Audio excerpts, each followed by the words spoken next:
Hello friends, income tax के cases की series में आज जो केस हम डिस्कस करेंगे वो इस चीज को लेकर के है कि यदि एसएससी कोई क्लोजिंग स्टॉक के वैल्यूएशन का मेथड फॉलो कर रहा है, उदाहरण के तौर पर प्रेजेंट केस में एसएससी फीफो मेथड, जिसको first in first out method कहा जाता है, उसके मुताबिक अपने स्टॉक का वैल्यूएशन कर रहा था और ये वैल्यूएशन एसएससी कंसिस्टेंटली कर रहा था, तो क्या ऐसी परिस्थिति के अंदर असेसिंग ऑफिसर ये कह सकता है कि ये मेथड प्रॉपर नहीं है और आपको कोई और मेथड फॉलो करना है या कोई और मेथड फॉलो करते हुए एडजस्टमेंट कर सकता है असेसिंग ऑफिसर? यही इशू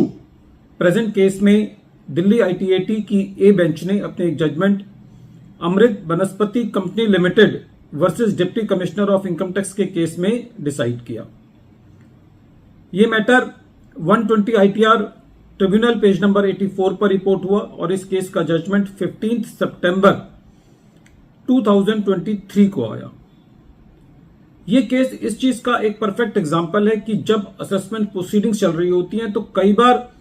असेसिंग ऑफिसर कुछ एडिशंस या डिसअलाउंसेस इस तरीके की कर देते हैं जिनको देख करके पता चलता है कि वो डिसअलाउंसेस खाली इसलिए किए गए हैं कि क्योंकि असेसिंग ऑफिसर को कुछ करना है, चाहे उससे एसएससी की अल्टीमेट टैक्स लायबिलिटी पर फर्क पड़े या ना पड़े। प्रेजेंट केस के इफेक्ट्स इस तरीके से हैं। SSC first in first out method follow कर रहा था। जब असेसमेंट प्रोसीडिंग्स चल रही थी तो असेसिंग ऑफिसर ने यह कहा कि ये first in first out method proper नहीं है, एसएससी को ये मेथड फॉलो नहीं करना है और असेसिंग ऑफिसर ने एक डिफरेंट वैल्यूएशन मेथड लेकर के एसएससी की इनकम में क्लोजिंग स्टॉक को बढ़ाते हुए एडिशन कर दिया।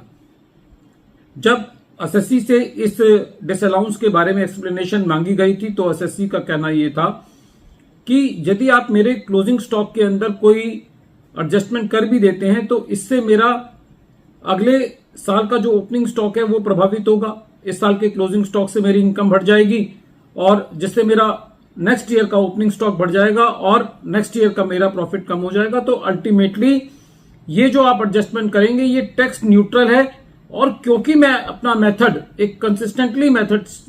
अडॉप्ट कर रहा हूं काफी सालों से, इसलिए इसको डिस्टर्ब नहीं किया जाना चाहिए। लेकिन असेसिंग ऑफिसर ने इसकी एडजस्टमेंट की और जब ये मैटर ट्रिब्यूनल में पहुंचा तो ट्रिब्यूनल का ये कहना था कि प्रेजेंट केस के अंदर जब एसएससी कंसिस्टेंटली कोई मेथड फॉलो कर रहा है तो चाहे वो फीफो ही मेथड क्यों ना हो, यदि क्लोजिंग स्टॉक के अंदर कोई एडजस्टमेंट कर भी दी जाती है तो वो एक टैक्स न्यूट्रल एडजस्टमेंट होती है, क्योंकि यदि आप एक साल का क्लोजिंग स्टॉक इंक्रीज कर देंगे तो उससे अगले साल का ओपनिंग स्टॉक इंक्रीज हो जाएगा और अगले साल का प्रॉफिट कम हो जाएगा। तो इन द लॉन्ग रन ये टैक्स न्यूट्रल है। इसीलिए ट्रिब्यूनल ने जो क्लोजिंग स्टॉक की एडजस्टमेंट की गई थी उसको डिलीट किया। दूसरा प्रेजेंट केस में यह इशू था कि एसएससी को एक सब्सिडी रिसीव हुई थी ड्यूरिंग द ईयर जो कि लार्जर पब्लिक इंटरेस्ट के लिए थी और स्टेट के अंदर इंडस्ट्रियल डेवलपमेंट के लिए थी। ये सब्सिडी जो एसएससी को मिली थी ये सब्सिडी किसी पर्टिकुलर असेट के लिए नहीं मिली थी, असेट्स के एक्विजिशन के लिए नहीं मिली थी, लेकिन जब असेसमेंट प्रोसीडिंग चल रही थी तो लर्नेड असेसिंग ऑफिसर ने उस सब्सिडी के अमाउंट को असेट्स की कॉस्ट में से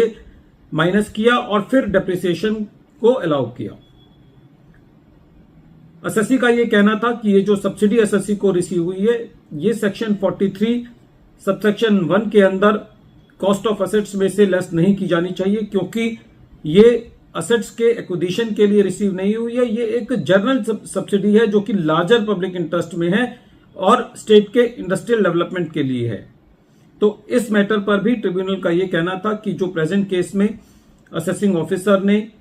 सब्सिडी के अमाउंट को कॉस्ट में से घटाया है, माइनस किया है, वो जस्टिफाइड नहीं है, क्योंकि ये एक सब्सिडी पर्टिकुलर असेट के लिए नहीं है और इस सब्सिडी का जो मकसद था वो लार्जर पब्लिक इंटरेस्ट है, स्टेट के अंदर इंडस्ट्रियल डेवलपमेंट को लेकर के है। तो ट्रिब्यूनल ने यह कहा कि प्रेजेंट केस के अंदर जो असेसिंग ऑफिसर का एक्शन है वो सेक्शन 43 सबसेक्शन 1 के मुताबिक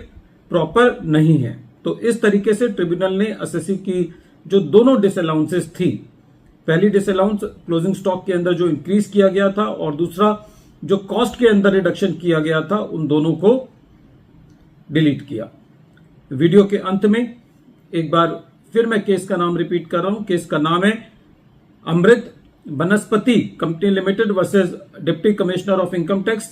और ये case 120 ITR tribunal page number 84 पर रिपोर्ट हुआ।